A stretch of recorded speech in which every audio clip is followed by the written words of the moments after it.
আসসালামু আলাইকুম। সংবাদে আপনাদের সবাইকে স্বাগত জানাচ্ছি। আমি ফিরোজ তোহা। শুরুতেই সংবাদ শিরোনাম জানিয়ে দেব এই মুহূর্তে হাতে পাওয়া সর্বশেষ গুরুত্বপূর্ণ আপডেট বাংলা সংবাদ। শুরুতেই থাকছে গুপ্ত হত্যা বন্ধে হাসিনাকে গ্রেপ্তার করে দেশে ফিরিয়ে আনার দাবি।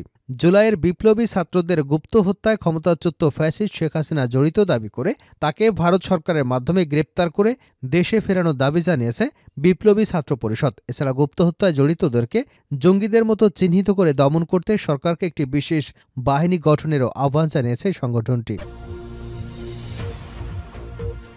এবারে জানাবো আওয়ামী লীগের ১২৫ নেতাকর্মীর জামিন নামঞ্জুর, আদালত চত্বরে হট্টগোল।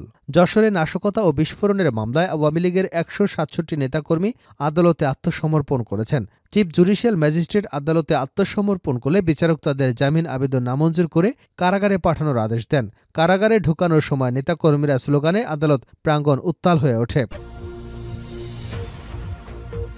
জানাবো শেখ হাসিনার বিরুদ্ধে রেড নোটিশ জারির বিষয়ে নিশ্চিত নন ট্রাইব্যুনাল। সাবেক প্রধানমন্ত্রী শেখ হাসিনার বিরুদ্ধে রেড নোটিশ জারি করেছে ইন্টারপোল। এমন খবর ছড়িয়ে পড়লেও বিষয়টি নিশ্চিত নন আন্তর্জাতিক অপরাধ ট্রাইব্যুনাল। আন্তর্জাতিক অপরাধ ট্রাইব্যুনালের চিফ প্রসিকিউটর মোহাম্মদ তাজুল ইসলাম বলেছেন, শেখ হাসিনার বিরুদ্ধে রেড নোটিশ জারি হলে তা পুলিশের এনসিবি শাখা জানতে পারবে। এদিকে মালিবাগ থেকে পরিত্যক্ত অবস্থায় ২৩ রাউন্ড কার্তুজ উদ্ধার। রাজধানীর মালিবাগ এলাকা থেকে পরিত্যক্ত অবস্থায় ২৩ রাউন্ড শটগানের কার্তুজ উদ্ধার করেছে পুলিশ। রোববার মালিবাগ রেললাইনের পাশ থেকে পরিত্যক্ত অবস্থায় কার্তুজগুলো উদ্ধার করা হয়। বিষয়টি নিশ্চিত করে ডিএমপির মিডিয়া অ্যান্ড পাবলিক রিলেশনস বিভাগের উপকমিশনার মোহাম্মদ তালিবুর রহমান। এবারে থাকছে নতুন বাংলাদেশ পাইছি, চোরদের রাজা হতে দেব না মান্না। নাগরিক ঐক্যের সভাপতি ও ডাকসুর সাবেক ভিপি মাহমুদুর রহমান মান্না বলেছেন, দেশে রাজা যদি চোর হয় তাহলে গরিব মানুষ বাঁচবে কেমন করে? ৩০ টাকার কাজ করে ৪০০ টাকার বিল তুলে নিয়ে গেছে, এত বড় চোর। এজন্য আমি বলি নতুন বাংলাদেশ পাইছি, চোরদের রাজা হতে দেব না। রোববার বিকেলে বগুড়ার শিবগঞ্জ উপজেলার গুজিয়া হাইস্কুল মাঠে এক বিজয় সমাবেশে প্রধান অতিথির বক্তব্যে এসব কথা বলেন তিনি। মান্না আরও বলেন, ভালো মানুষের রাজত্ব হবে, যারা লুট করে, জনগণের উপর অত্যাচার করে, মানুষের জন্য দুঃখের কারণ, ওই মানুষদের আর রাজা হতে দেব না। এবং সর্বশেষ জানাবো আন্তর্জাতিক সংবাদ। ভুল করে নিজেদের যুদ্ধবিমানে ক্ষেপণাস্ত্র হামলা করল মার্কিন সেনারা। মার্কিন সামরিক বাহিনী ভুলক্রমে নিজেদের যুদ্ধবিমান ভূপাতিত করেছে, যা ফ্রেন্ডলি ফায়ার হিসেবে চিহ্নিত করা হয়েছে। মধ্যপ্রাচ্যের লোহিত সাগরের আকাশে ঘটনা ঘটেছে। তবে দুটি পাইলটই জীবিত উদ্ধার করা হয়েছে, যদিও একজন আহত হয়েছেন। রোববার এ তথ্য জানিয়েছে বার্তা সংস্থা এএফপি। শনিবার যুক্তরাষ্ট্রের সেন্ট্রাল কমান্ডো এক বিবৃতিতে জানায়, মার্কিন নৌবাহিনীর যুদ্ধবিমান FA-18 হর্নেটটি ফ্রেন্ডলি ফায়ারের শিকার হয়ে ভূপাতিত হয়েছে। এতক্ষণ শিরোনাম শুনছিলেন, এবার বিস্তারিত।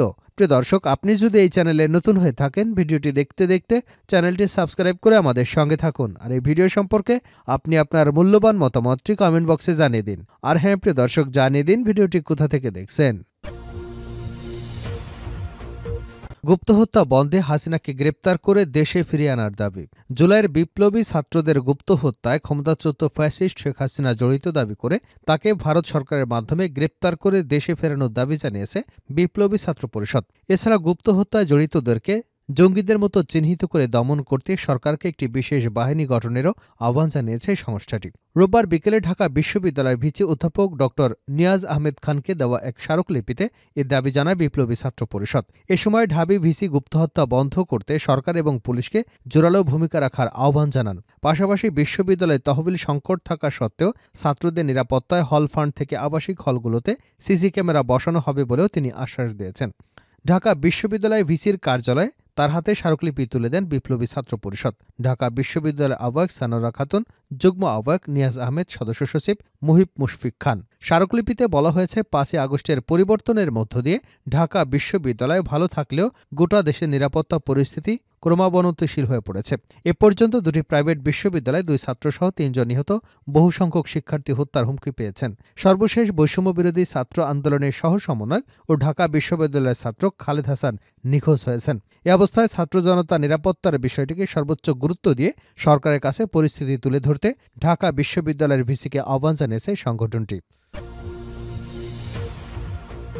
আওয়ামী লীগের ১২৫ নেতাকর্মীর জামিন নামঞ্জুর, আদালত চত্বরে হট্টগোল।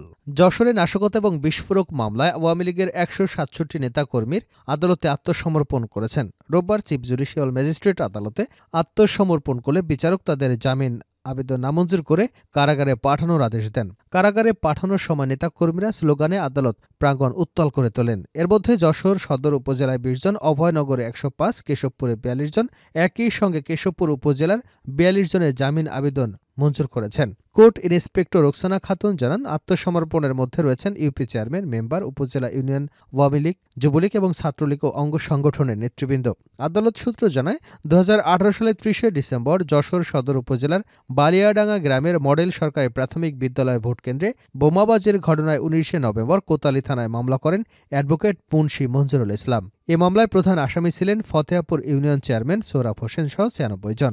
রোববার চেয়ারম্যান সহ ২০ জন এজাহারভুক্ত আসামি আদালতে আত্মসমর্পণ করে জামিনের আবেদন করলে সিনিয়র জুডিশিয়াল ম্যাজিস্ট্রেট গোলাম কিবরিয়া তাদের কারাগারে পাঠানোর আদেশ দেন। এছাড়া অভয়নগরের পৃথক দুটি মামলায় একই দিন ১০৫ জন আদালতে আত্মসমর্পণ করেন। শেখ হাসিনার বিরুদ্ধে রেড নোটিশ জারির বিষয়ে নিশ্চিত নন ট্রাইব্যুনাল। সাবেক প্রধানমন্ত্রী শেখ হাসিনার বিরুদ্ধে রেড নোটিশ জারি করেছে ইন্টারপোল। এমন খবর ছড়িয়ে পড়লেও বিষয়টি নিশ্চিত নন আন্তর্জাতিক অপরাধ ট্রাইব্যুনাল। রবিবার আন্তর্জাতিক অপরাধ ট্রাইব্যুনালের চিফ প্রসিকিউটর মোহাম্মদ তাজুল ইসলাম জানান, শেখ হাসিনার বিরুদ্ধে রেড নোটিশ জারি হলে তা পুলিশের এনসিবি শাখা জানতে পারবে। জুলাই-আগস্টে গণহত্যার মামলায় ১৭ অক্টোবর শেখ হাসিনার বিরুদ্ধে গ্রেপ্তারি পরোয়ানা জারি করেন আন্তর্জাতিক অপরাধ ট্রাইব্যুনাল। এরপর তাকে দেশে ফেরাতে শুরু হয় নানা আইনি পদক্ষেপ। গত ১৩ নভেম্বর শেখ হাসিনাকে গ্রেপ্তারে ইন্টারপোলে রেড নোটিশ জারির বিষয়ে পদক্ষেপ নিতে পুলিশ মহাপরিদর্শকের কাছে আবেদন করে প্রসিকিউশন। এর পরিপ্রেক্ষিতে আইজিপি সদর দপ্তর যোগাযোগ করে ইন্টারপোলের সঙ্গে।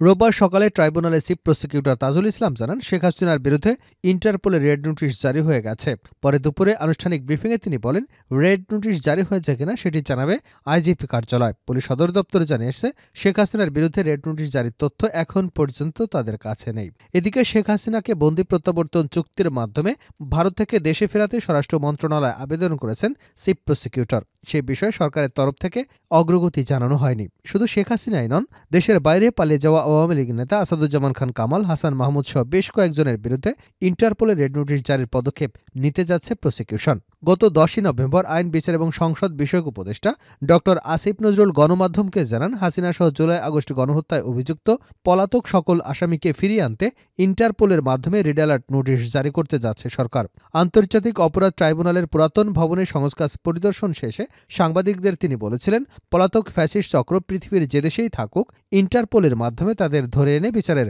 মুখোমুখি করা হবে। শেখ হাসিনার বিরুদ্ধে রেড নোটিশ অ্যালার্ট জারি করতে গত ১০ নভেম্বর ইন্টারপোলকে চিঠি দেওয়া হয়েছে বলে জানিয়েছিলেন ট্রাইব্যুনালের চিফ প্রসিকিউটর তাজুল ইসলাম। মালিবাগ থেকে পরিত্যক্ত অবস্থায় ২৩ রাউন্ড কার্তুজ উদ্ধার। রাজধানীর মালিবাগ এলাকা থেকে পরিত্যক্ত অবস্থায় ২৩ রাউন্ড শটগানের কার্তুজ উদ্ধার করেছে পুলিশ। রোববার মালিবাগ রেললাইনের পাশ থেকে পরিত্যক্ত অবস্থায় কার্তুজগুলো উদ্ধার করা হয়। বিষয়টি নিশ্চিত করে ডিএমপির মিডিয়া অ্যান্ড পাবলিক রিলেশনস বিভাগের উপপুলিশ কমিশনার মোহাম্মদ তালিবুর রহমান। তিনি জানান, গোপন সংবাদের ভিত্তিতে পুলিশ জানতে পারে মালিবাগ রেললাইনের পাশে শটগানের বেশ কিছু কার্তুজ পড়ে আছে। এমন তথ্যের ভিত্তিতে থানা পুলিশের টহল দল ওই স্থান থেকে পরিত্যক্ত অবস্থায় ২৩ রাউন্ড কার্তুজ উদ্ধার করে। কার্তুজগুলোর গায়ে বিপি ২০২৩ লেখা। থানা পুলিশ প্রাথমিকভাবে ধারণা করছে এই কার্তুজগুলো থানা পুলিশ থেকে লুট হওয়া কার্তুজ হতে পারে। এ ঘটনায় পরবর্তী আইনানুগ ব্যবস্থা প্রক্রিয়াধীন রয়েছে। শেষ করছে আন্তর্জাতিক সংবাদ দিয়ে। ভুল করে নিজেদের যুদ্ধ বিমানে ক্ষেপণাস্ত্র হামলা করল মার্কিন সেনারা। মার্কিন সামরিক বাহিনী ভুলক্রমে নিজেদের যুদ্ধ বিমান ভূপাতিত করেছে, যা ফ্রেন্ডলি ফায়ার হিসেবে চিহ্নিত করা হচ্ছে। মধ্যপ্রাচ্যে লোহিত সাগরে আকাশে ঘটনা ঘটেছে, তবে দুটি পাইলটই জীবিত উদ্ধার হয়েছেন, যদিও একজন আহত হয়েছেন। রোববার এর তথ্য জানিয়েছে বার্তা সংস্থা এএফপি। শনিবার যুক্তরাষ্ট্রের সেন্ট্রাল কমান্ডো সেন্টকম বিবৃতি জানিয়েছে, মার্কিন নৌবাহিনীর যুদ্ধ বিমান FA-1800টি ফ্রেন্ডলি ফায়ারের শিকারে ভূপাতিত হয়েছে। সেন্টকম জানায়, যুদ্ধবিমানটি মার্কিন রণতরী ইউএসএস গেটিসবার্গ থেকে ভুলক্রমে ছোড়া একটি গাইডেড ক্ষেপণাস্ত্রের আঘাতে ভূপাতিত হয়। তবে বিমানের পাইলটরা নিরাপদে বিমান থেকে বেরিয়ে আসেন। এ ঘটনায় যুক্তরাষ্ট্রের নৌবাহিনীর অপর রণতরী ইউএসএস হ্যারি এস ট্রুম্যানের ক্রুরা ছিল বিমানটির পরিচালনার দায়িত্বে। সেন্টকমের তথ্য অনুযায়ী বিমানটি ইয়েমেনের হুথিদের বিরুদ্ধে সামরিক অভিযানে অংশ নিতে যাচ্ছিল বলে ধারণা করা হচ্ছে, যদিও এটা নিশ্চিত নয়। এ ঘটনার পর সেন্টকম আরও জানায় যে মার্কিন বাহিনী চলমান ইরান সমর্থিত ইয়েমেনের বিদ্রোহী গোষ্ঠী হুতিদের বিরুদ্ধে চালানোর সময় ওই অঞ্চলে বিমান হামলার প্রস্তুতি নিচ্ছিল। শনিবার সকালে হুতিদের ক্ষেপণাস্ত্র গুদাম এবং কমান্ডো সেন্টারে হামলার পরই মার্কিন যুদ্ধবিমানটি